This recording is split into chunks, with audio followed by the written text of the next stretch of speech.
Hey everyone, how you doing? This is Dr. Francisco Maia with the Canine PT, and we specialize in helping senior dogs improve their independence with their daily routine so they can live their golden years without the need of pain medications. So for you guys that watched last week's Senior Dog Saturday episode, we talked about arthritis and what is arthritis, and more specifically how it affects our pets and how it is a common aging process. It's a normal aging process and it's not this doom scenario, and how there's a lot of things that can be done to help manage the symptoms of arthritis. And today we're going to build up on that a little bit, and we're going to talk about what I call the arthritis, forgot what I call now.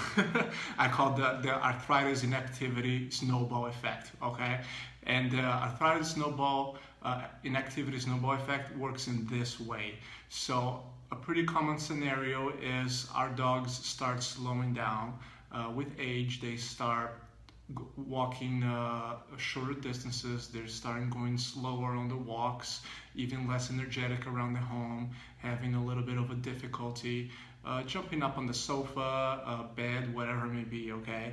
And of course, that's a reason for concern as a pet parent. So what happens is that as a pet parent, we take them to the veterinarian and they run the tests, and assuming everything is good, more often than not, they're gonna find arthritis in the x-rays. And then they're like, okay, your pet has, let's say hip arthritis, which is a common one. So Buddy has hip arthritis. Here's a pain medication, anti-inflammatory usually, and just rest for a few weeks and they should feel better. And this is where that snowball effect starts taking place, okay? Because what happens is that as a good pet parent, we listen to that advice and we start giving the medication. With the medication does help slow it down. They feel better with the inflammation and everything. And then we give them rest. We slow down, take them on shorter walks, limit their activity and everything. And they do feel better because we are doing those things. But then what happens is that a few weeks from then, we start picking things back up with their physical activity. And then they start actually doing worse than what they were doing before. So let's say before you were walking 30 minutes. Now you can only walk about 20 minutes. And then what you do is you go through that same cycle again. You give the medication, you rest, and then Buddy gets better, and then you start trying to pick things up again, and now it's only 15 minutes. So you see where it's going. Is this snowball effect where with the physical inactivity and with the medication and not tackling those things head on, it just gets worse and worse each time. And a normal thing that we go through is, in this scenario, is thinking, oh well, Buddy's just getting old. There's nothing we can do. We just have to accept that things are just going to be slower from now on. And that's where we need to break the cycle. So what we need to do is start a progressive exercise program. So it's not going to be just go and walk the dog. It's going to be doing some exercises that's going to help build up strength, help build up endurance, and that's how we're going to break that cycle.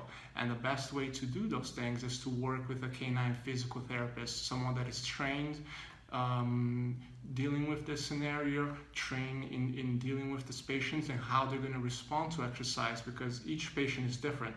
So we got to know when to push the patient, how far to push it, when to back off, when to add a new exercise, when to take an exercise because now it's too easy. So there's a whole process involved in that. So that's why it's important to work with someone that can help you, guide you through that process, okay?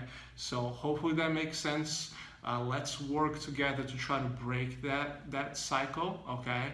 And if you have a pet that is dealing with this issue, go ahead and just write in the comment below or send me a private message if you prefer. I'd like to hear your story and help out as much as you can.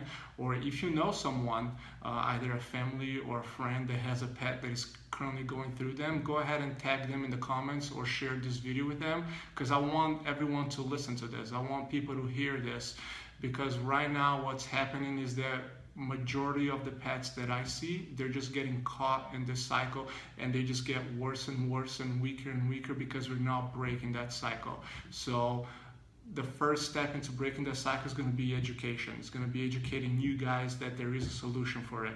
So if you help me educate your family and friends by sharing this video, I would really appreciate it. You guys have a wonderful Saturday, and I'll see you next week.